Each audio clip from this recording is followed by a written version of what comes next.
As Miami hits the final weeks of the regular season, Cheyenne is proving that he isn't just another comeback story, but instead a key part of a team pushing for a deep postseason run. The first protest was held back in June. Now its second iteration happening across the country, including here in the city of Miami. Stories like Legna and her family are the hope for many kids still left in the foster care system.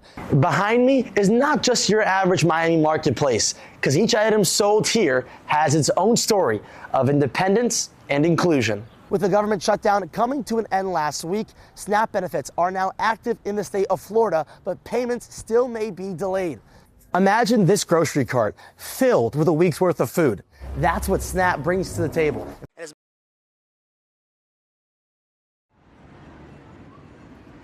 Miami resident David Gottesman and his family are taking a stand against the Trump administration. We're fighting oligarchy. Trying to take care of my kids and show them that we have a freedom of speech and we're going to use it. The Gottesman family joined several thousand other people in downtown Miami on October 18th as part of the nationwide No Kings protest.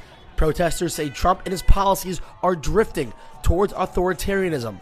Certainly there's not one branch of government here in this country, and unfortunately it's kind of turning into that. Organizers say the protest resulted in millions nationwide gathering in all 50 states, which did not go unnoticed by the president. The demonstrations were very small, very ineffective.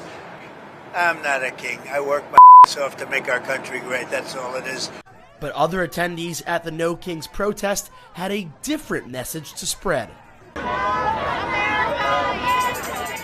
So I support God, I support Trump. When they say no king, that means they don't like Jesus.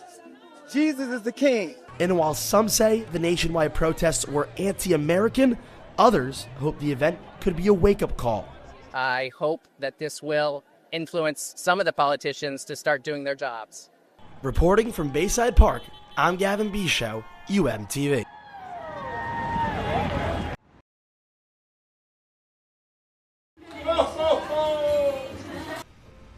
Inside Holtz Children's Hospital in Miami, the first day of December feels like Christmas morning. Balloons, arts, crafts, and kids laughing through treatment as they paint their way into the holiday spirit. All thanks to the generosity of one art teacher's mission to help her students no matter what. In 2017, one of my students was affected by childhood cancer. And I want to do something not only for patients, but also for the siblings and their families. What started as a simple act of support by Lizzie soon turned into a lifelong mission with the help of her friends. That year, along with a group of art teachers, we got together, we traveled to one of the local children's hospitals here in Miami, and we started painting with children, and ever since then, we became Jar of Hearts. At first, the Jar of Hearts organization was distributing painted tote bags filled with crayons and art materials, a way to bring the fun of a classroom to children confined to hospital beds. But word spread fast, and so did the need.